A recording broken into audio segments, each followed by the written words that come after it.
सारे के सारे साथियों को नमस्कार। स्वागत अभिनंदन फिर से आपका कार्डियोलॉजी की दुनिया में। 8वां और लास्ट पोर्शन पढ़ रहे हैं अपन। टॉपिक का नाम है लिम्फेटिक सिस्टम और लिम्फेटिक सिस्टम में बनने वाले सारे के सारे क्वेश्चन, लिम्फेटिक सिस्टम का बेसिक कंसेप्ट अपन ने लास्ट लेक्चर के अंदर डील कर लिया था। क्या होता है लिम्फेटिक सिस्टम, क्यों होता है लिम्फेटिक सिस्टम, कहां होता है लिम्फेटिक सिस्टम, कहां से शुरू होता है लिम्फेटिक सिस्टम, भगवान ने अपने शरीर में लिम्फेटिक सिस्टम बनाया, क्या उसका कोई एडवांटेज अपन को मिला है, क्या क्या फायदे होते हैं लिम्फेटिक सिस्टम के, ये अपन ने डिस्कस कर लिया था। क्या यह वीनस सिस्टम जैसा है या आर्टीरियल सिस्टम जैसा है, अपन ने डिस्कस कर लिया था। वीनस सिस्टम जैसा है। वेन से इसकी क्या क्या समानताएं होती हैं, क्या क्या असमानताएं होती हैं, ये अपन ने डिस्कस कर लिया था। लिम्फेटिक सिस्टम में बहने वाले फ्लूइड को लिम्फ बोलते हैं। क्या होता है लिम्फ, ये डिस्कस हो चुका था। लिम्फ नोड क्या होते हैं, क्या पाया जाता है लिम्फ नोड में, ये डिस्कशन हो चुका था। कितनी लिम्फेटिक डक्ट होती हैं पूरे शरीर में, 2 होती हैं, राइट और लेफ्ट। इस पर डिस्कशन हो चुका था कि कौन सी मेजर होती है, कौन सी माइनर होती है, शरीर के कौन से हिस्से से लिम्फ को लेकर आती है। बॉडी में क्या कोई ऐसे भी ऑर्गन हैं जिनमें लिम्फेटिक सिस्टम नहीं होता? यस, ऐसे भी ऑर्गन हैं, उनका खुद अपना डिफेंस होता है। और बॉडी के अंदर कौन कौन से ऑर्गन को मेजर लिम्फेटिक ऑर्गन माना जाता है? बॉडी के अंदर कौन कौन से ऑर्गन को मेजर लिम्फेटिक ऑर्गन माना जाता है? तो मेजर लिम्फेटिक ऑर्गन की श्रेणी में आते हैं नंबर 1 स्प्लीन, इसके अलावा अपन बात करें तो थाइमस, और इसके अलावा अपन बात करें तो tonsil. These are considered as the major lymphatic organ of human body. वैसे तो तीनों ही मेजर हैं, बट तीनों में भी अपन प्रायोरिटी पर बात करें तो सर्वाधिक लिम्फ यहां से ड्रेन होता है। तो एक क्वेश्चन आपके एग्जाम में आया हुआ है कि यदि पैरों से आने वाली लिम्फेटिक वेसल में या बॉडी में कहीं भी लिम्फेटिक कैपिलरी या ब्लड लिम्फेटिक वेसल में ब्लॉकेज आ जाए तो उसका सबसे पहला सिम्टम क्या होगा? देखिए, ब्लॉकेज आने का कारण होगा पर्टिकुलर लिम्फेटिक सिस्टम में कि जो ऑर्गन सबसे ज्यादा लिम्फ को बाहर फेंक रहा है वो बाहर फेंकने में असमर्थ हो जाएगा। और बाहर फेंकने में असमर्थ होने का मतलब यही होगा कि उस पर्टिकुलर ऑर्गन में लिम्फ की मात्रा नॉर्मल से ज्यादा हो जाएगी, और नॉर्मल से ज्यादा होने का मतलब है उसमें पर्टिकुलर एडिमा हो जाएगा या मिगेली हो जाएगी।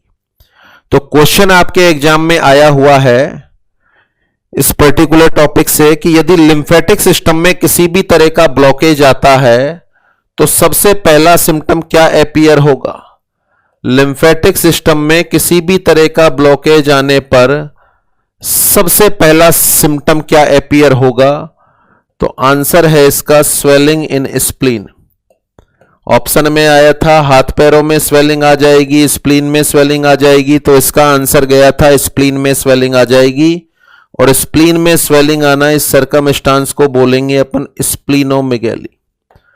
स्प्लीन में स्वेलिंग आना कंडीशन को नाम दिया जाएगा स्प्लीनोमेगैली। तो लिम्फेटिक सिस्टम में किसी भी तरह का ब्लॉकेज आने पर अपीयर होने वाला पहला सिम्टम होता है स्प्लीनोमेगैली, क्योंकि इसको मेजर लिम्फेटिक ऑर्गन माना जाता है। Is that clear? तो that is the end of lymphatic system.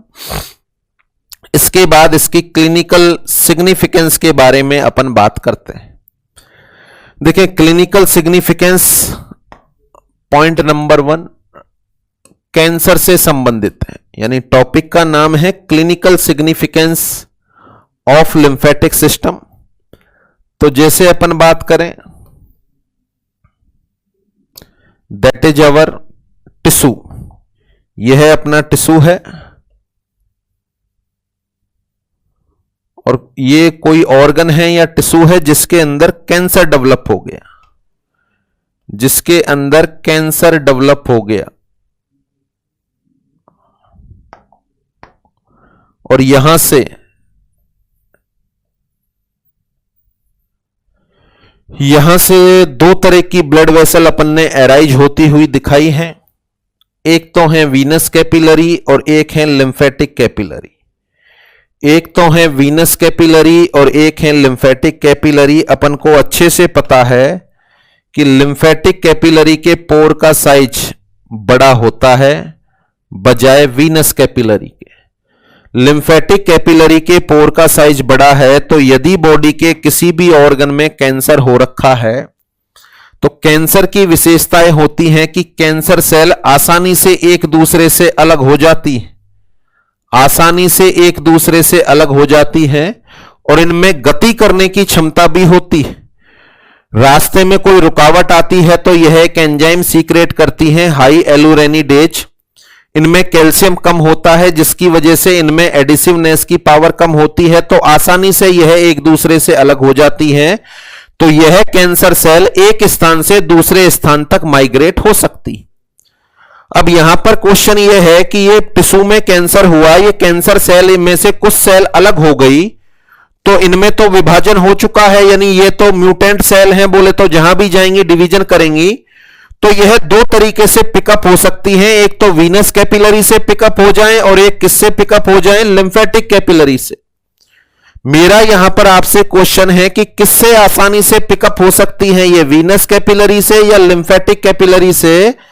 तो आप 100% साथियों का आंसर है कि सर लिम्फेटिक कैपिलरी से। Why? Because they are having the more size of pore than the venous capillary, क्योंकि इनके पोर का साइज वीनस कैपिलरी के साइज से ज्यादा है, तो आसानी से कैंसर सेल यहां पिकअप हो जाती, आसानी से कैंसर सेल यहां पिकअप हो जाती है। यानी कैंसर सेल को ले जाने के लिए ज्यादा इंपॉर्टेंट रोल प्ले होता है किसका, वीनस कैपिलरी का या लिम्फेटिक कैपिलरी का? तो आंसर है लिम्फेटिक कैपिलरी का।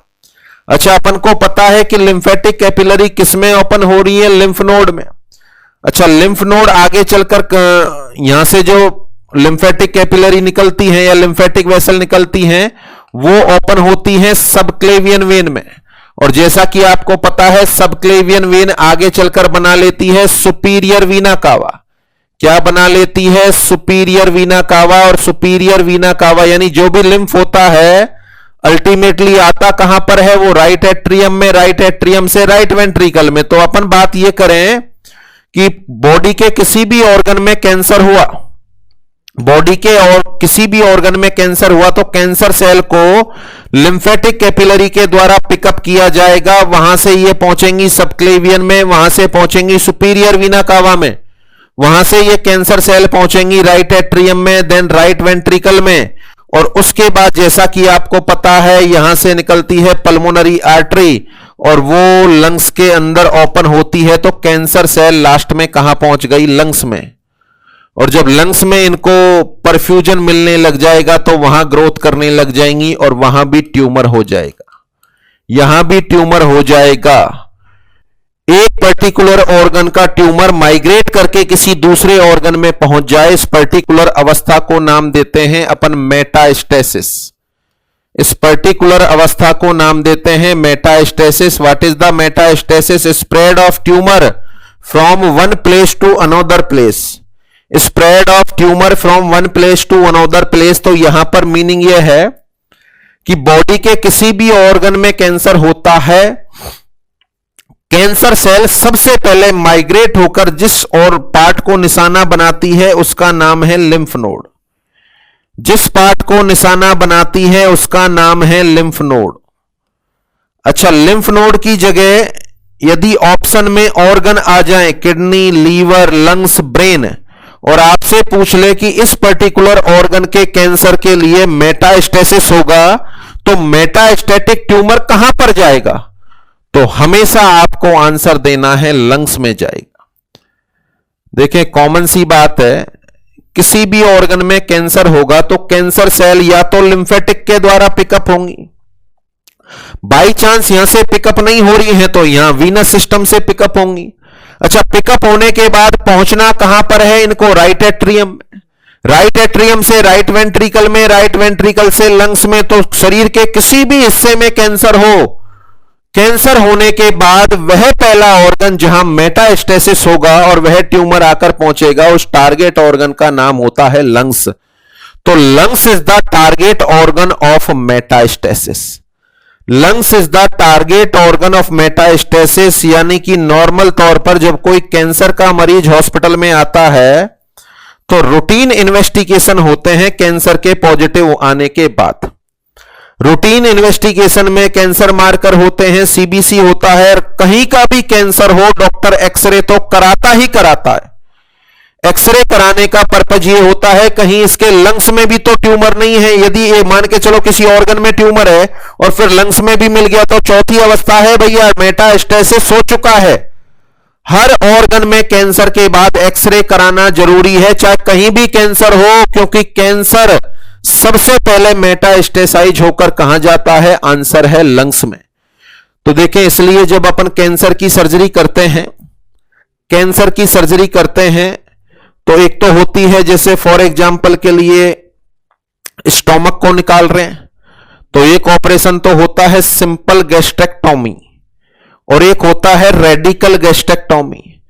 सिंपल गैस्ट्रेक्टोमी जो ओपन करते हैं उसमें केवल स्टोमक को निकालते हैं। रेडिकल गैस्ट्रेक्टोमी करते हैं उसमें स्टोमक के साथ साथ लिम्फ नोड को भी निकाला जाता है, क्योंकि lymph node are the primary site of metastasis.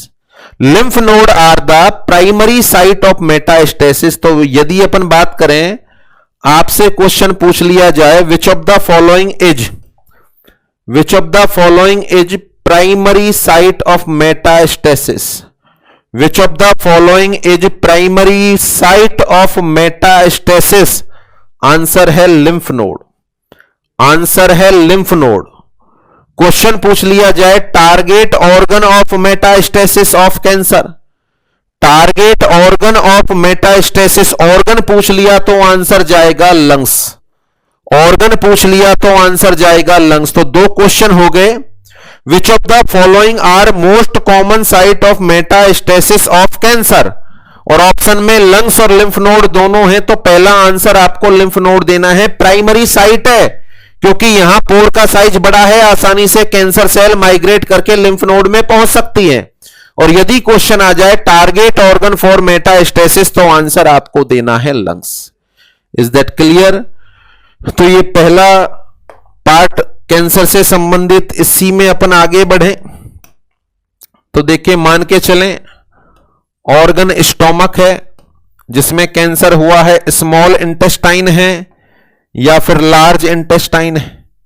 यदि जीआईटी के ऑर्गन का कैंसर है, यदि जीआईटी के ऑर्गन का कैंसर है और आपसे पूछ लिया जाए which of the following is target organ of metastasis of GIT cancer, तो यहां भी मान सकते हैं लंग्स में जा सकता है, लिम्फेटिक से जाएगा तो।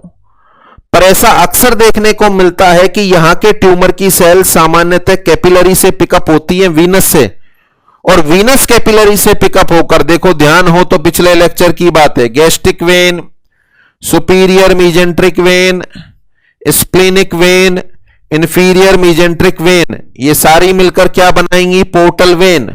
पोर्टल वेन कहां पर ओपन होगी? आंसर है लीवर में। पोर्टल वेन कहां पर ओपन होगी? आंसर है लीवर में। यदि क्वेश्चन पूछ लिया जाए which of the following is primary site of metastasis for GIT cancer, GIT के किसी भी ऑर्गन में कैंसर होने पर वह मेटास्टेसाइज होकर सबसे पहले कहां जाएगा?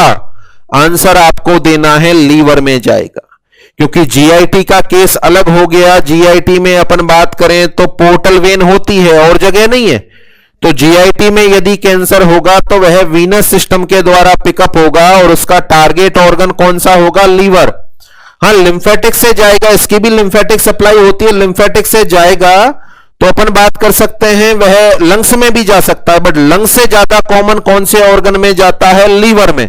तो क्वेश्चन आए स्टोमक का tumour, duodenum, jejunum, ileum, large intestine, rectum, colon, इनके ट्यूमर में मेटास्टेसिस होने पर सर्वप्रथम कैंसर सेल माइग्रेट होकर कहां पहुंचेंगी, या इनके मेटास्टेसिस का टारगेट ऑर्गन कौन सा होगा? तो आपको आंसर देना है liver. Liver is the primary site of metastasis for cancer of GIT organ. Is that clear? आगे बढ़े अपन। अगर आपसे कहा जाए which of the following are most common site of primary lungs tumour, which of the following are most common site of primary lungs tumour, lungs में जो primary tumour होता है वह मेटास्टेसाइज होकर कहां जाएगा। देखिए लंग्स में कोई ट्यूमर हुआ, ये प्राइमरी ट्यूमर है। प्राइमरी ट्यूमर का मतलब शरीर में और कहीं नहीं है, लंग्स में ही है। इसकी कैंसर सेल यहां से अलग हुई, अलग होने के बाद पल्मोनरी वेन में जाएंगी, अलग होने के बाद पल्मोनरी वेन में जाएंगी। ये ऑक्सीजनेटेड ब्लड है, that are the pulmonary vein. Pulmonary vein कहां पर जा रही है, पल्मोनरी वेन कहां पर जा रही है तो आप सबको पता है, they goes into the left atrium. Pulmonary vein कहां ओपन होंगी, लेफ्ट एट्रियम। इसका मतलब ये कैंसर सेल पल्मोनरी वेन से यहां पहुंची, लेफ्ट एट्रियम से कहां पहुंचेंगी, लेफ्ट वेंट्रिकल। अब आपको पता है यहां से निकलती है क्या, अयोटा। यहां से अयोटा ऊपर जाती है, असेंडिंग अयोटा। यहां से केवल एक ब्रांच है जिसका डायामीटर काफी कम होता है, कोरोनरी आर्टरी, वहां भी जा सकता है बट वहां पर रेयर है। तो यह जो कैंसर सेल हैं, नॉर्मली जो कैंसर सेल हैं इस अयोटा से होती हुई यहां पर आपको पता है कैरोटिड आर्टरी निकलती है, तो सामान्यतः यहां माइग्रेट कर जाती है। और कैरोटिड आर्टरी कहां ले जाएंगी, इसको ब्रेन में। कहां ले जाएंगी, इसको ब्रेन में। यानी ट्यूमर, प्राइमरी ट्यूमर हुआ कहां था, लंग्स में। प्राइमरी ट्यूमर कहां पर हुआ था, लंग्स में। लंग्स से यह पिकअप हुआ पल्मोनरी वेन के द्वारा, पल्मोनरी वेन से पहुंचा ये हार्ट में, हार्ट से पहुंचा ये असेंडिंग अयोटा में, देन आर्च ऑफ अयोटा में, देन कैरोटिड आर्टरी में, और कैरोटिड आर्टरी से होता हुआ कहां पहुंच गया, ये ब्रेन में। तो यदि क्वेश्चन आपसे पूछ लिया जाए which of the following are most common site of primary lungs tumour, which of the following are most common site of primary lungs tumor, the answer is brain। तो देखें 4 क्वेश्चन हैं मेटास्टेसिस के, यानी यहां पर मैंने आपको कौन कौन से पॉइंट समझाए, दोबारा से गौर करें। पॉइंट नंबर 1, आजकल जो ऑपरेशन करते हैं उसमें सिंपल एक्टोमी ना कर रेडिकल ऑपरेशन करते हैं। अब यहां क्वेश्चन बनता है जी रेडिकल ऑपरेशन क्या का मतलब क्या है। रेडिकल ऑपरेशन का मतलब है ऑर्गन को निकालने के साथ साथ उसके आसपास के लिम्फ नोड को भी निकाल दो। फिर से क्वेश्चन बनता है कि लिम्फ नोड को क्यों निकाल रहे हो जी, लिम्फ नोड को क्यों निकाल रहे हो, इसलिए निकाल रहे हैं कि कैंसर सेल सबसे पहले मेटास्टेसाइज होकर लिम्फ नोड में ही जाने वाली है। तो रेडिकल सर्जरी क्यों करते हैं, इसका मतलब समझ में आ गया। अगला पॉइंट है the primary site of metastasis, answer is lymph node. The primary target organ for metastasis, primary target organ for metastasis, the answer is lungs. अगला पर्टिकुलर क्वेश्चन बनेगा the target organ for metastasis of GIT tumour, of GIT tumour, answer is liver. The primary site of metastasis of primary lungs tumor, the answer is brain। Is that clear? तो ये lymphatic system की clinical significance है। कौन से case में, cancer में। कौन से केस में, कैंसर में। तो देख लें आप यहां पर रेडिकल ऑपरेशन क्यों करते हैं, क्योंकि ट्यूमर सेल माइग्रेट होकर सबसे पहले लिम्फ नोड में जाती है। प्राइमरी टारगेट ऑर्गन कौन सा होगा, लंग्स होगा। जीआईटी ट्यूमर में कौन सा होगा, लीवर होगा। उसके अलावा प्राइमरी लंग्स ट्यूमर है खुद का, तो कहां जाएगा, आंसर है ब्रेन में जाएगा। Is that clear? तो ये पहली क्लिनिकल सिग्निफिकेंस हो गई। टॉपिक पढ़ रहे हैं अपन clinical significance of lymphatic system. Clinical significance of lymphatic system पहली कैंसर से संबंधित हो गई। पॉइंट नंबर 2 देखें, दूसरी क्लिनिकल सिग्निफिकेंस के बारे में अपन बात करें, इसके लिए अपन को समझना होगा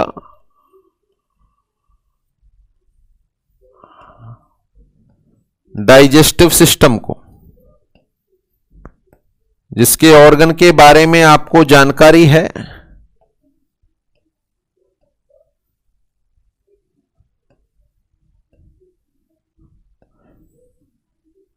ईसोफेगस, स्टोमक, स्मॉल इंटेस्टाइन और लार्ज इंटेस्टाइन।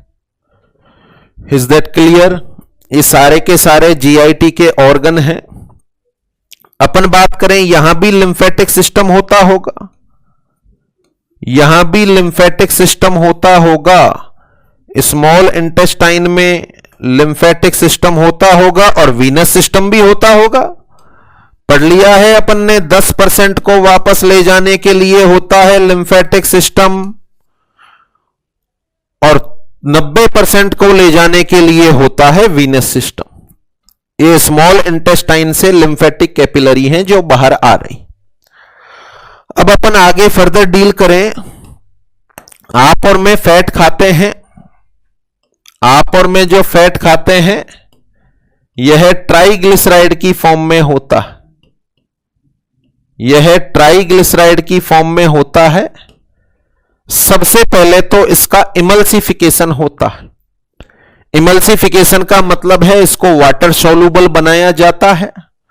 इमल्सिफिकेशन होने के बाद इस पर एंजाइम एक्शन करते हैं और यह ट्राइग्लिसराइड से मोनोग्लिसराइड में कन्वर्ट हो जाता है इंटेस्टाइन में। ट्राइग्लिसराइड से जो फैट आप खा रहे हैं, ट्राइग्लिसराइड वो किस में कन्वर्ट हो गया? मोनोग्लिसराइड में। अच्छा, मोनोग्लिसराइड पर फिर एंजाइम एक्शन करते हैं और यह फैटी एसिड में कन्वर्ट हो जाता है। यानी लास्ट प्रोडक्ट जो फैट का बनेगा, जिसका एब्जॉर्प्शन होना है, उसको अपन नाम देते हैं फैटी एसिड। यानी यहां से फिर से समझे, आपने जो फैट खाई है कौन सी फॉर्म में खाई है? वो ट्राइग्लिसराइड। ट्राइग्लिसराइड पहले तो पानी में घुलनशील बनेगा जो इमल्सिफिकेशन कहलाएगा, फिर इस पर एंजाइम एक्शन करेगा, इंटेस्टाइन में मोनोग्लिसराइड बनेगा, मोनोग्लिसराइड से फैटी एसिड बनेगा। अब ये जो फैटी एसिड है ये आसानी से एब्जॉर्ब नहीं होता। ये स्मॉल इंटेस्टाइन में जो फैटी एसिड बना है यह आसानी से एब्जॉर्ब नहीं होता, तो इसको एब्जॉर्ब कराने के लिए इसके साथ बाइल साल्ट जुड़ जाता है। इसको एब्जॉर्ब कराने के लिए इसके साथ बाइल साल्ट जुड़ जाता है। तो ये जो बाइल साल्ट, ये जो ब्लू कलर में बनाया है अपन ने, बाइल साल्ट और फैटी एसिड दोनों का जो कंपोजिशन है ये, इसको अपन नाम देते हैं माइसेल। इसको अपन नाम देते हैं माइसेल। माइसेल की वजह से यह आसानी से एब्जॉर्ब हो जाता। ये जो माइसेल बने हैं, what is the myself? Fatty acid plus bile salt. Fatty acid plus bile salt से मिलकर माइसेल बनेगा। अब ये जो माइसेल बना है, ये जो माइसेल होते हैं, बहुत सारे माइसेल आपस में जुड़ जाते हैं, बहुत सारे माइसेल आपस में जुड़ जाते हैं। देखें, बहुत सारे माइसेल आपस में जुड़ेंगे, ये आपस में जुड़ गए।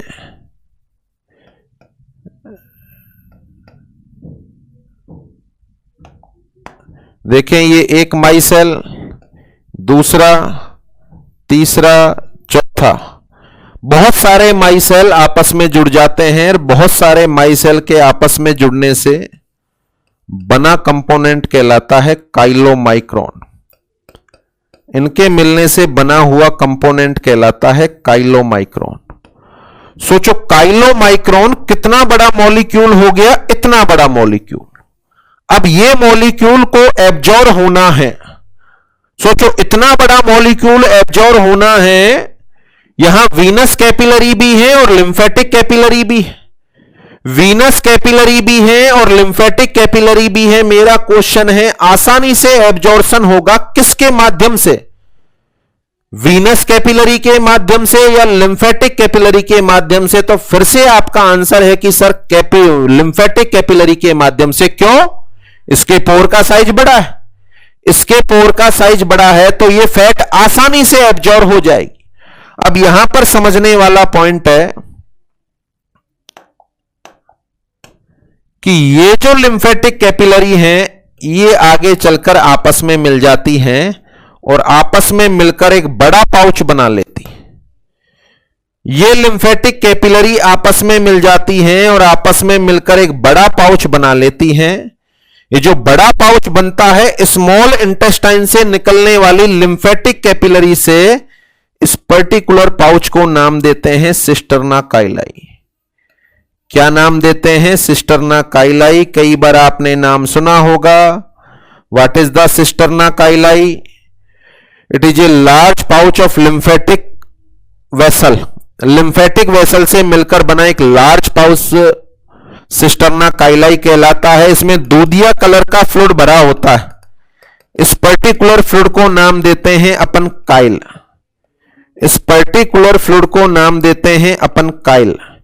यह चूने के आकार का दूधिया कलर का फ्लूइड होता है जिसमें लार्ज मॉलिक्यूल ऑफ फैट और प्रोटीन पाए जाते हैं। लार्ज मॉलिक्यूल ऑफ फैट और प्रोटीन इसके अंदर पाए जाते हैं। ये स्मॉल इंटेस्टाइन से जुड़े हुए लिम्फ नोड है। ये तो अपन ने एक बनाया है, ऐसे बहुत सारे होते हैं। अगर स्मॉल इंटेस्टाइन में कहीं इन्फेक्शन हो तो इन्फेक्शन में बैक्टीरिया, वायरस, पैरासाइट भी सबसे पहले माइग्रेट होकर यहीं तो पहुंचता है और यहां उसको मारने का प्रयास किया जाता है। बट यह बात भी ध्यान रखने वाली है, क्या हमेशा मार दिया जाएगा? नहीं। क्या इन्फेक्शन को हमेशा मार दिया जाएगा? नहीं, जरूरी नहीं। हो सकता है इन्फेक्शन ज्यादा ताकतवर हो तो कई बार इस लिम्फ नोड का एनलार्जमेंट हो जाता है। देखो, स्मॉल इंटेस्टाइन से जुड़े हुए लिम्फ नोड एनलार्ज हो गए। अगर इनका एनलार्जमेंट मिलता है तो सीधा सा मतलब है, एनलार्जमेंट मिले तो सीधा सा मतलब है या तो स्मॉल इंटेस्टाइन में कोई कैंसर है और या इन्फेक्शन है।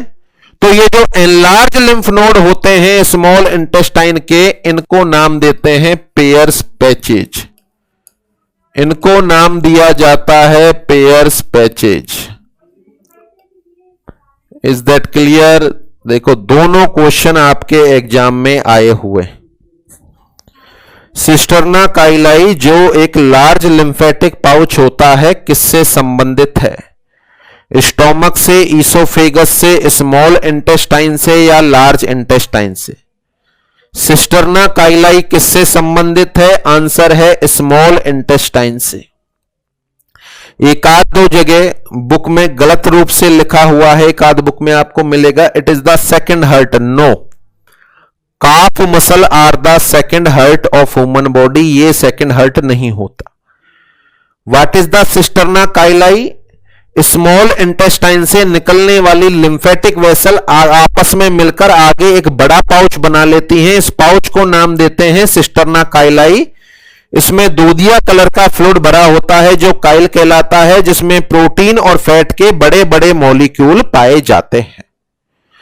इसके अलावा अगर स्मॉल इंटेस्टाइन में इंफेक्शन या कैंसर होगा तो उसमें से पर्टिकुलर या तो इंफेक्शन या कैंसर सेल माइग्रेट होकर यहां आ जाएं, तो कभी कभार ये लड़ने में अक्षम हो तो इसका भी इन्फ्लामेशन हो सकता है। लिम्फ नोड एनलार्ज हो जाते हैं जिसको लिम्फ एडिनोपैथी कहते हैं।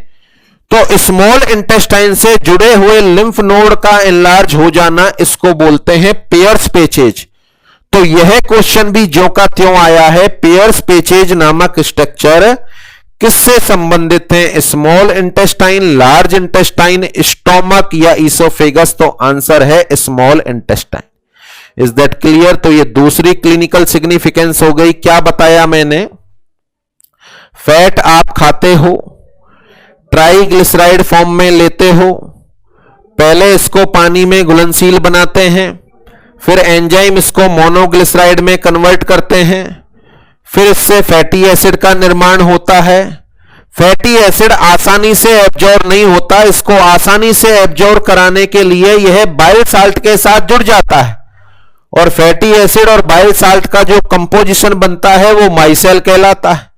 बहुत सारे माइसेल आपस में जुड़कर बना लेते हैं काइलोमाइक्रोन। ये काइलोमाइक्रोन वीनस कैपिलरी से एब्जॉर्ब होने की अपेक्षा लिम्फेटिक कैपिलरी से एब्जॉर्ब होते हैं और इससे आगे चलकर लिम्फेटिक कैपिलरी एक पाउच बना लेती है जिसका नाम है सिस्टर्ना काइलाई। सिस्टर्ना काइलाई में भरा हुआ दूधिया कलर का सबस्टेंस कहलाता है काइल, जिसमें प्रोटीन और फैट के बड़े बड़े मॉलिक्यूल होते हैं जो कि जीआईटी से एब्जॉर्ब हुए। कभी इसमें इन्फेक्शन या कैंसर होने की स्थिति में कैंसर या इन्फेक्शन वाला पोर्शन यहां पहुंचेगा तो इसका एनलार्जमेंट हो जाएगा, और enlarge lymph node associated with small intestine are known as Peyer's patches. Is that clear? तो ये लिम्फेटिक सिस्टम की इंपॉर्टेंस हो गई कहां पर? डाइजेस्टिव सिस्टम में। Is that clear? तीसरी क्लिनिकल सिग्निफिकेंस के बारे में बात करें अपन, नंबर 3,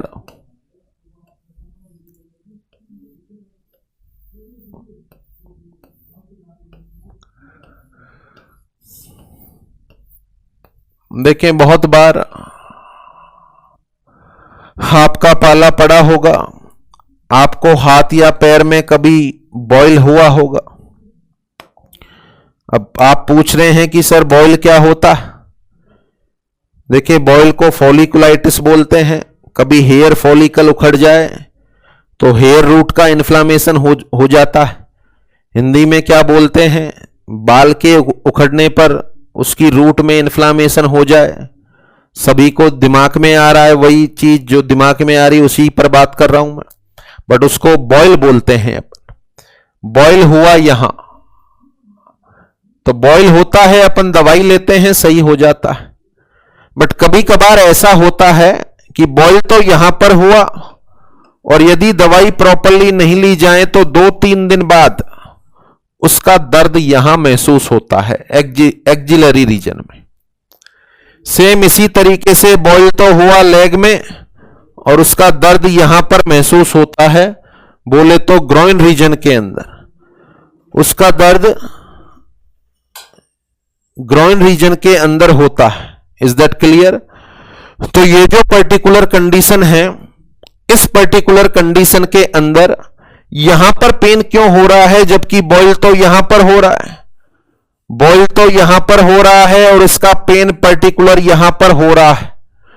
तो इसको अपन यूं समझ सकते हैं कि यहां किसी भी तरह का इंफेक्शन हुआ तो यहां लिम्फेटिक कैपिलरी होंगी, ये लिम्फेटिक कैपिलरी ड्रेन करेंगी तो यहां पर लिम्फ नोड होंगे और ये लिम्फ नोड एनलार्ज हो गए और ये पर्टिकुलर लिम्फ नोड एनलार्ज हो गए। बोले तो सबसे पहले तो इन्फेक्शन से लड़ने की कोशिश की, बट जरूरी थोड़ी है हमेशा लड़ा जाए। कभी कभार ऐसा भी होता है कि ये पर्टिकुलर कंडीशन में इनकी जो बैक्टीरिया वायरस है उसकी विरुलेंसी ज्यादा होती है, इस पर्टिकुलर कंडीशन की वजह से ये एनलार्ज हो जाते हैं। तो इस सर्कमस्टांस को बोलते हैं लिम्फेडिनोपैथी। इस पर्टिकुलर सर्कमस्टांस को बोलते हैं लिम्फेडिनोपैथी। तो कभी ना कभी ये वाला सर्कमस्टांस आपने भी फेस किया होगा, ये वाला सर्कमस्टांस आपने भी फेस किया होगा। हाथ पैर में कहीं बॉयल हो गया, उसका दर्द हो रहा है एक्जिलरी रीजन के अंदर, या फिर उसका पैर में हो गया उसका दर्द हो रहा है ग्रोइंग रीजन के अंदर। Is that clear? तो ये क्लिनिकल सिग्निफिकेंस से संबंधित सारे के कॉमन फैक्ट हो गए। सबसे पहला फैक्ट कौन सा पढ़ा अपन ने? सबसे पहला फैक्ट अपन ने पढ़ा कैंसर से संबंधित कि कैंसर कहां कहां पर होता है। दूसरा पर्टिकुलर फैक्ट अपन ने डिस्कस किया सिस्टर्ना काइलाई, बोले तो जीआईटी के पार्ट से संबंधित। तीसरा पर्टिकुलर अपन ने डिस्कस किया है लिम्फेडिनोपैथी वाला। चौथा पॉइंट और डिस्कस करने वाले हैं अपन, एक लास्ट पॉइंट बचा हुआ है 3 पॉइंटों के बाद। जैसे कि नॉर्मली आपके माइंड में ये बात फिक्स हो गई, आपके माइंड में ये बात फिक्स हो गई कि लिम्फेटिक सिस्टम अपनी बॉडी में क्या काम करता है, तो प्राइमरी तौर पर यह अपनी बॉडी में डिफेंस का काम करता है। लिम्फ नोड होते हैं जहां पर बी लिम्फोसाइट टी लिम्फोसाइट होती हैं जो बैक्टीरिया वायरस को डिस्ट्रॉय करने का काम करती है। तो क्या लिम्फेटिक सिस्टम कभी खराब भी हो सकता है? क्या लिम्फेटिक सिस्टम कभी खराब भी हो सकता है? यस और नो? तो इसका आंसर है यस। फिर आपके मन में क्वेश्चन आएगा कि सर लिम्फेटिक सिस्टम खराब हो गया तो डिफेंस कौन करेगा? देखिए बाकी पार्ट भी तो हैं। बॉडी में क्या WBC नहीं है? क्या किसी ऑर्गन की ब्लड सप्लाई नहीं है? कई बार यह पर्टिकुलर सिस्टम या लिम्फेटिक सिस्टम खराब हो जाता है। जैसे आप सारे साथियों को मालूम है कि मेजर लिम्फेटिक ऑर्गन में अपन ने नाम लिया है tonsil. Tonsils are the major lymphatic organ. Tonsil का इन्फ्लामेशन होना कंडीशन को बोलते हैं एक्यूट टॉन्सिलाइटिस। एक्यूट टॉन्सिलाइटिस के बाद यदि इन्फ्लामेशन बार बार होने लग जाए तो यहां पर पस भर जाती है। इस कंडीशन को नाम देते हैं क्रॉनिक टॉन्सिलाइटिस। इस कंडीशन को नाम देते हैं क्रॉनिक टॉन्सिलाइटिस। बोले तो हर महीने टॉन्सिलाइटिस के एपिसोड आ रहे हैं। अब कोई इंसान साल 2 साल 3 साल तक लगातार इस बीमारी से सफर कर रहा है, उसके बाद लास्ट में ईएनटी स्पेशलिस्ट उसको सलाह देंगे कि भैया ये टॉन्सिल निकालने पड़ेंगे, और टॉन्सिल निकालने का मतलब ऑपरेशन होगा tonsillectomy. Removal of tonsil is known as tonsillectomy. अब यहां पर आप सोचेंगे, सबसे पहले तो इसका कारण बता दूं मैं, खराब क्यों हो गए। बार बार टॉन्सिल में इन्फ्लामेशन हो रहा है, इसका मतलब है इनकी डिफेंस करने की क्षमता खत्म हो गई। अब डिफेंस करने की क्षमता खत्म होने का मतलब तो प्राइमरी रूट होते हैं ये इन्फेक्शन के, तो इनिशियली बार बार इन्फेक्शन होगा, तो लास्ट में फिर इनका उपाय यही होता है कि इनको निकाल दिया जाता है। तो लिम्फेटिक सिस्टम कभी कभार डैमेज भी हो जाता है जब इसमें बी लिम्फोसाइट टी लिम्फोसाइट की कमी हो जाती है। For example in the case of tonsillectomy. यहां एक क्वेश्चन और आता है आपके एग्जाम का कि टॉन्सिलेक्टोमी के बाद किस तरह की डाइट अपन प्रिस्क्राइब करते हैं। तो टॉन्सिलेक्टोमी के बाद आपको डॉक्टर सलाह देते हैं कि आप अगले 7 दिन के लिए लगातार आइसक्रीम ही आइसक्रीम खाएं या ठंडा दूध पिएं, गर्म नहीं खाना है। ठंडा दूध पिएं, गर्म नहीं खाना है। उसका सीधा सा कारण है टॉन्सिलेक्टोमी के बाद कुछ भी गर्म खाएंगे तो ब्लीड होने की संभावना होती है। उस ब्लीड को कम करने के लिए यूजुअली आपको कोल्ड डाइट प्रिस्क्राइब की जाती है। तो ये क्वेश्चन कई बार आया हुआ है कि which of the following diet are commonly given after the tonsillectomy. The answer is cold diet. Hot food यदि आप यूज करेंगे तो गले में ब्लीडिंग होने की संभावना होती है। तो इस एग्जाम्पल से ये नाम आपका काफी सुना हुआ है, परिचित हैं आप, कि टॉन्सिलेक्टोमी कर देते हैं जब टॉन्सिल खराब हो जाते हैं। तो सीधा सा मतलब यह है कि लिम्फेटिक सिस्टम के पार्ट भी खराब हो सकते हैं, खराब होने के बाद उनको निकालना भी पड़ता है। Is that clear? तो दी जो that is the meaning of clinical significance of lymphatic system. क्या क्या पढ़ा अपन ने उसको रिवाइज करें। देखें, ये पहला पॉइंट मैंने आपको पढ़ाया कि लिम्फेटिक सिस्टम में कहीं भी ब्लॉक आने पर सबसे पहले कौन सा सिम्टम अपीयर होगा, तो आंसर है स्प्लीन में स्वेलिंग हो जाएगी।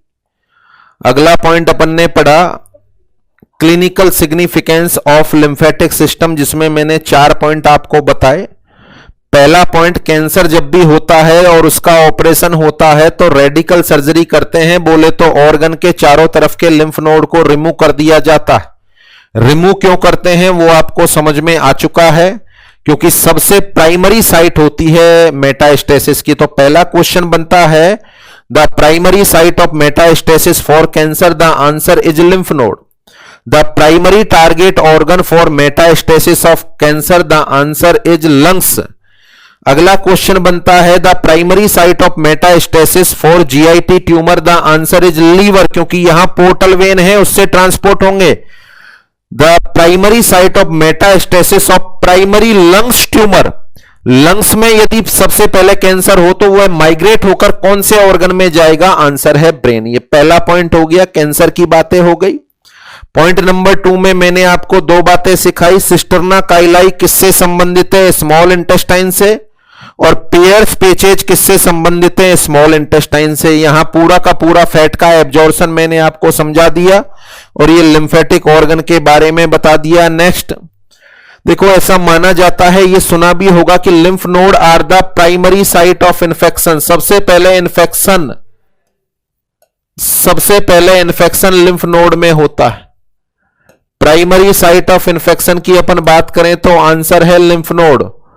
और primary site of destruction of infection को डिस्ट्रॉय करने की प्राइमरी साइट कौन सी है, तो भी आंसर होगा लिम्फ नोड। देखो, कैपिलरी लिम्फेटिक कैपिलरी के पोर का साइज बड़ा है, तो किसी भी पार्ट में इन्फेक्शन होगा तो उस बड़े पोर से ये गुजरता हुआ लिम्फ नोड में पहुंचेगा। तो सबसे पहले इन्फेक्शन यही होगा और नष्ट भी यही होगा, क्योंकि यहां पर बी लिम्फोसाइट और टी लिम्फोसाइट ज्यादा मात्रा में। और उसके अलावा जैसे हाथ पैर में कभी बॉयल हो जाता है तो उसका पेन एक्सिलरी रीजन में, ग्रोइन रीजन में होता है। कारण क्या दिया अपन ने, यहां से इन्फेक्शन माइग्रेट करके यहां पहुंचेगा, 90% तो मार देगा, परंतु यदि विरुलेंसी ज्यादा हुई बैक्टीरिया की तो लिम्फ नोड का इन्फ्लामेशन कर देगा। कंडीशन को बोलेंगे अपन लिम्फेडिनोपैथी। और लास्ट पॉइंट अपन ने बात किया, क्या लिम्फेटिक सिस्टम खराब भी हो जाता है? यस, खराब भी हो सकता है। खराब हो जाए तो क्या करना पड़े, इनको निकालना पड़ता है, इनको निकाल दिया जाता है। फॉर एग्जांपल के लिए in the case of chronic tonsillitis अपन टॉन्सिलेक्टोमी परफॉर्म करते हैं। आफ्टर टॉन्सिलेक्टोमी किस तरह की डाइट देंगे अपन? Answer is cold diet. It is the end of all 8 type of circulations. बोले तो यहां पर खत्म होता है आपके 8 के 8 तरह का सर्कुलेटरी सिस्टम। कार्डियोवैस्कुलर सिस्टम अपन पढ़ रहे हैं। कार्डियोवैस्कुलर सिस्टम में मैं आपको वैस्कुलर सिस्टम पढ़ा रहा हूं और वैस्कुलर सिस्टम में मैं आपको 8 तरह का वैस्कुलर सिस्टम पढ़ा चुका हूं। 8 तरह का वैस्कुलर सिस्टम बोले तो नंबर 1 मैंने पढ़ाया आर्टरी, नंबर 2 मैंने पढ़ाया वेन, नंबर 3 मैंने पढ़ाया systemic circulation, number 4 pulmonary circulation, number 5 पर अपन ने डील किया, उसके बाद अपन ने डील किया अयोर्टा 5 नंबर पे।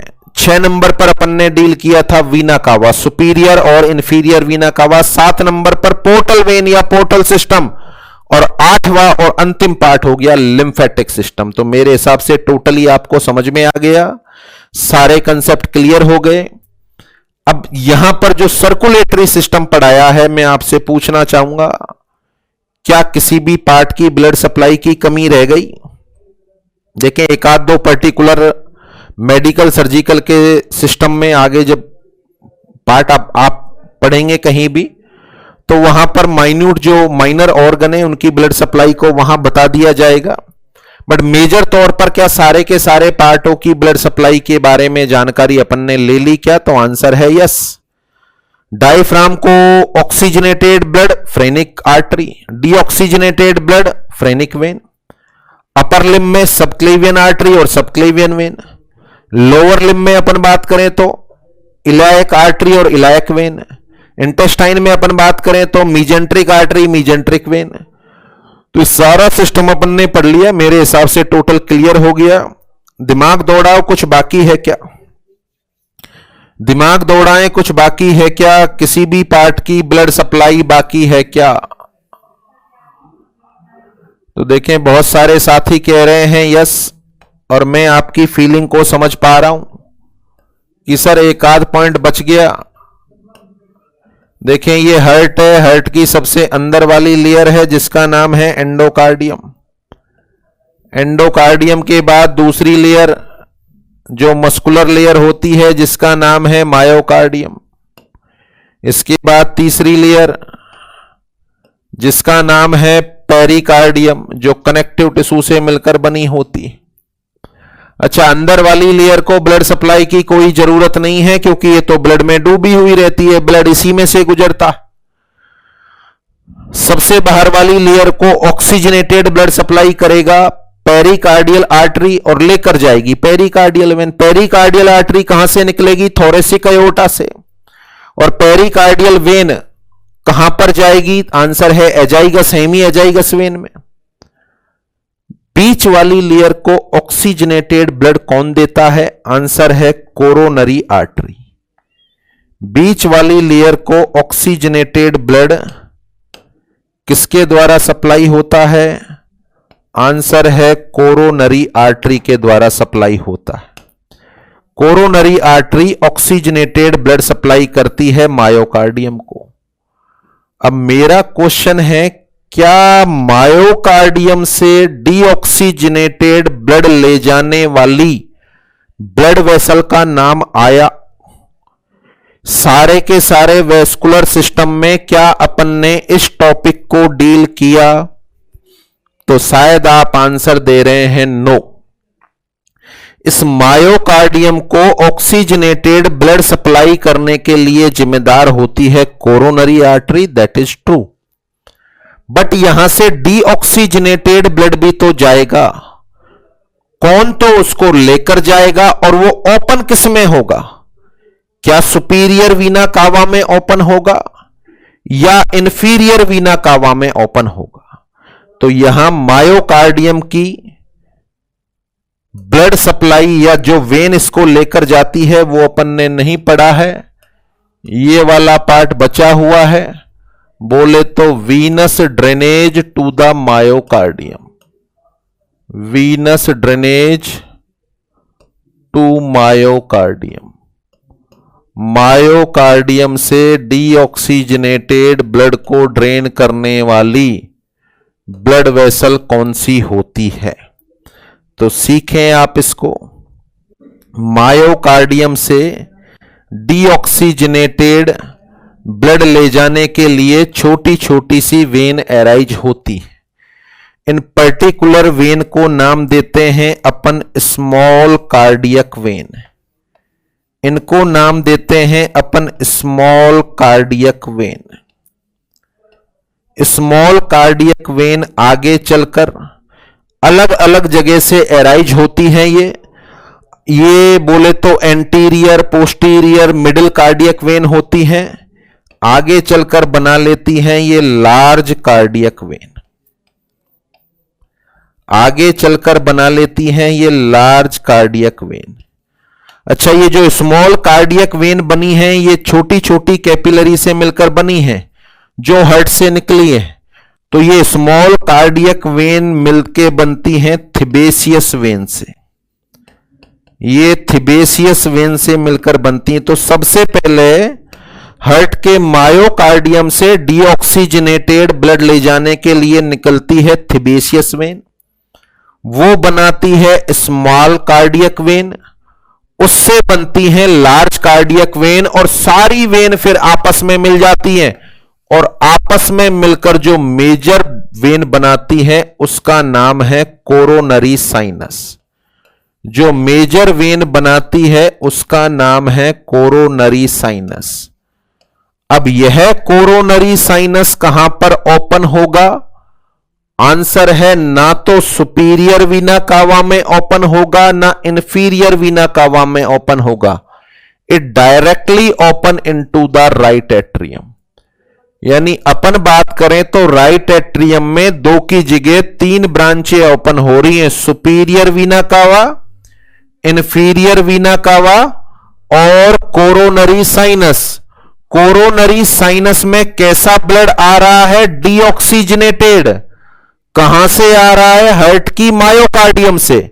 तो हार्ट की मायोकार्डियम को ऑक्सीजनेटेड ब्लड सप्लाई करने के लिए जिम्मेदार है कोरोनरी आर्टरी। कौन सी आर्टरी? Coronary artery. और यहां से डीऑक्सीजनेटेड ब्लड वापस ले जाने के लिए रेस्पॉन्सिबल है coronary sinus. Coronary sinus basically एक वेन है, तो तरीके से तो इसको वीना कावा में ओपन होना चाहिए, बट वीना कावा में ओपन ना होकर कहां पर ओपन होती है? ये डायरेक्टली राइट एट्रियम।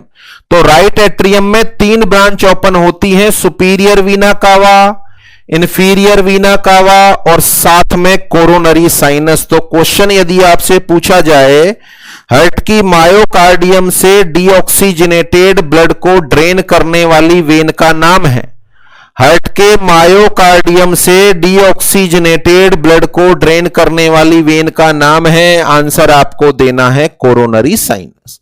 तो कौन कौन सी हो गई? सबसे पहले एराइज होने वाली थिबेसियस वेन, आगे चलकर बनाएंगी स्मॉल कार्डियक वेन, देन बनेगी लार्ज कार्डियक वेन, और लास्ट में क्या बनेगा? Coronary sinus which directly open into the right atrium. एक तो ये वाला पार्ट बचा हुआ। अंतिम पॉइंट की बात करें अपन, मान के चलें इट इज द अयोर्टा। इस अयोर्टा की तीन लेयर होती हैं। सबसे अंदर वाली लेयर का नाम है ट्यूनिका इंटीमा, सबसे अंदर वाली लेयर का नाम है ट्यूनिका इंटीमा।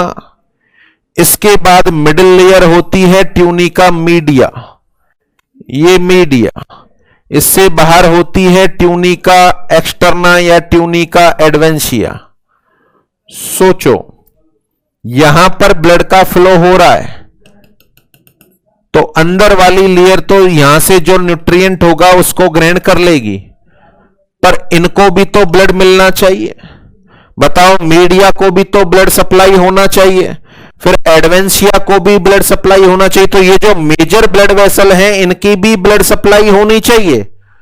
तो देखें, ये जो मेजर ब्लड वेसल होती हैं, फॉर एग्जांपल के लिए अयोर्टा हो गई, सुपीरियर वीना कावा, इंफीरियर वीना कावा, इनके लिए छोटी छोटी ब्रांचेज यहां से निकलती हैं और छोटी छोटी ब्रांचेज इनको ब्लड सप्लाई करती हैं, छोटी छोटी ब्रांचेज इनको ब्लड सप्लाई करती। तो ये जो ब्लड वेसल हैं, लार्ज ब्लड वेसल को सप्लाई करने वाली ब्लड वेसल, यानी लार्ज ब्लड वेसल को सप्लाई करने वाली ब्लड वेसल, इसको अपन नाम देते हैं वासा वैसोरम, इसको अपन नाम देते हैं वासा वैसोरम। तो what is the vasa vasorum? These are the blood supply to the large blood vessel, these are the blood supply to the large blood vessel. Body में लार्ज ब्लड वेसल की blood supply को vasa vasorum के नाम से जाना जाता है। Is that clear? तो what is the vasa vasorum? Blood supply to the blood vessel, blood supply to the blood vessel is known as vasa vasorum. तो it is the end of all type of vascular system. दो part बचे हुए थे कि heart की myocardium से deoxygenated blood कौन लेकर जाएगा? आंसर हो गया कोरोनरी साइनस। और बॉडी में बड़ी बड़ी ब्लड वेसल को कौन ब्लड सप्लाई करेगा? आंसर हो गया vasa vasorum. Is that clear? अब इसके बाद अपन डिस्कस करें, या बेसिकली इसको जो अपन ने पढ़ा है उस सारे के सारे पार्ट को पीपीटी के माध्यम से देखें। तो देखें, यहां से अपन ने डिस्कस किया है clinical significance of lymphatic system and lymph node. देखें क्या क्या पढ़ा है अपन ने, क्या लिखा हुआ है बोर्ड पर आपके सामने कि lymph node are the primary site of metastasis for cancer. सबसे पहले लिम्फ नोड में कैंसर होगा या माइग्रेट करेगा। तो क्वेश्चन आए primary site of metastasis of cancer, तो आंसर देना है lymph node. Target organ of metastasis आए तो आंसर होगा lungs. Target organ of metastasis of GI system, तो आंसर होगा liver. And the target organ of metastasis of primary lung tumour, answer होगा brain. उसके बाद ये अपन ने पढ़ा जीआई सिस्टम में लिम्फेटिक सिस्टम का पार्ट। इमल्सिफिकेशन ऑफ फैट अपन ने खाई, इमल्सिफिकेशन हुआ, ट्राइग्लिसराइड बने, वाटर सॉल्युबल हो गए, एंजाइम ने एक्ट किया, फैटी एसिड बने। उसके बाद फैटी एसिड और बाइल साल्ट आपस में मिलकर क्या बनाएंगे? माइसेल, और बहुत सारे माइसेल से बनेगा काइलोमाइक्रोन, और काइलोमाइक्रोन का एब्जॉर्प्शन होगा lymphatic vessel of small intestine, जिसको अपन नाम देते हैं, एक पाउच बना लेती है, that is the cisterna chyli. तो यहां अपन ने ये पॉइंट सीखे, cisterna chyli, it is the large lymphatic pouch associated with small intestine. What is the chyle? It is the whitish turbid fluid inside the cisterna chyli which contain large molecule of protein and fat. Then Peyer's patches and large lymph node associated with small intestine. ये दोनों question आए हुए हैं, मैंने आपको बता दिया। Then come on to the tonsillectomy. Chronic tonsillitis में tonsillectomy करते हैं। किस तरह की डाइट देंगे अपन? Cold diet. तो यह सिस्टम खराब भी हो सकता है, for example in case of chronic tonsillitis. उसके बाद ये पढ़ा अपन ने venous drainage of myocardium of heart. Thebesius vein, small cardiac vein, large cardiac vein, then coronary sinus. और देखो गौर से, coronary sinus are directly open into the right atrium. Coronary sinus are directly open into the right atrium. उसके बाद लिखा है vasa vasorum. What is the vasa vasorum? It is the blood supply to the large blood vessel. Is that clear? अब आप देख लें coronary sinus को, small cardiac vein, middle cardiac vein, great cardiac vein, और सबने मिलकर बना लिया कोरोनरी साइनस। और यह coronary sinus directly right atrium में ओपन हो रहा है, डायरेक्टली राइट एट्रियम में ओपन हो रहा है। और लास्ट में देख लें वासा वैसोरम को आप, सबसे बाहरी लेयर ये ट्यूनिका एडवेंशिया, इसके बाद ट्यूनिका मीडिया, अंदर वाली ट्यूनिका इंटीमा, और ये जो यहां पर दिखाई दे रहे हैं ये ब्लड वेसल हैं जो लार्ज ब्लड वेसल से ही निकली हैं। These are the vasa vasorum. तो blood supply to the large blood vessel are known as vasa vasorum. तो ये आपके पर्टिकुलर सारे के सारे पार्ट कंप्लीट हो गए। अब आप सोच रहे हैं कि सर कुछ भूल गए, तो भूले बिल्कुल नहीं है, इनको भी देख लो आप पांचों को, और पांचों का जवाब आपको मिल चुका है। The normal pressure of lymphatic capillary is about ABCD। हो सकता है शुरू में बहुत सारे साथियों ने इसका आंसर B दिया हो, परंतु अब चेंज हो गया है, answer is A, 1 to 2 mm of Hg। दूसरा question, which of the following between does not contain unidirectional valve. अच्छा क्वेश्चन है, किसमें नहीं होते? आर्टरी में नहीं होते। क्वेश्चन कह रहा है किसमें नहीं होते? आर्टरी में नहीं होते। अच्छा, लिम्फेटिक वेसल में होते हैं, वेन में होते हैं, मोर देन वन ऑफ एबो नहीं, केवल आर्टरी में नहीं होते, केवल आर्टरी में नहीं होते। Answer is A, which of the following does not contain unidirectional valve. किसमें नहीं होते? आंसर है आर्टरी में। यदि नॉट को हटा दें, विच of the following does contain the unidirectional valve, तो इसमें भी है, नॉट को हटाने पर इसमें भी है, इसमें भी है, तब आंसर डी हो जाएगा। बेटा पूछ रहा है किसमें नहीं है, तो आंसर है केवल आर्टरी। तीसरा question, which of the following are featured appear when there is a blockage to the lymphatic system. Lymphatic system में ब्लॉकेज आने पर सबसे पहले क्या होगा? आंसर है स्वेलिंग हो जाएगी स्प्लीन की, स्वेलिंग हो जाएगी स्प्लीन की। So that's why the answer of that question is A, the answer of that question is A. Come on to the next question number 4, in which of the following part the lymphatic system are not present. किसमें नहीं होगा? Brain, thymus, stomach, breast, सब में होगा, brain में नहीं होगा। Brain और बोन में लिम्फेटिक सिस्टम नहीं होता। Answer is A. पांचवा, the lymph is a plasma with more number of WBC। सही है, plasma with more number of WBC सही है। प्लाज्मा विद लेस नंबर नहीं, गलत है। Plasma with more number of RBC होती नहीं है, plasma with more number of platelet होती नहीं है। तो what is the right answer? The answer is A. What is the right answer? The answer is ए। तो देखिए पांचवें क्वेश्चन का आंसर है ए, चौथे क्वेश्चन का आंसर है ए, तीसरे क्वेश्चन का आंसर है ए, दूसरे का आंसर है ए, और पहले का भी आंसर है ए। इसका मतलब जितने भी क्वेश्चन थे, the answer of all question is A, the answer of all question is A. Is that clear? तो ये आपके 8 के 8 वेस्कुलर सिस्टम का पोर्शन कंप्लीट होता है। अब नेक्स्ट लेक्चर में एक नए टॉपिक के साथ फिर से मुलाकात होगी। The time has over. आज के अभी के लिए इतना ही। आप साथियों का बहुत बहुत धन्यवाद। Thanks to all.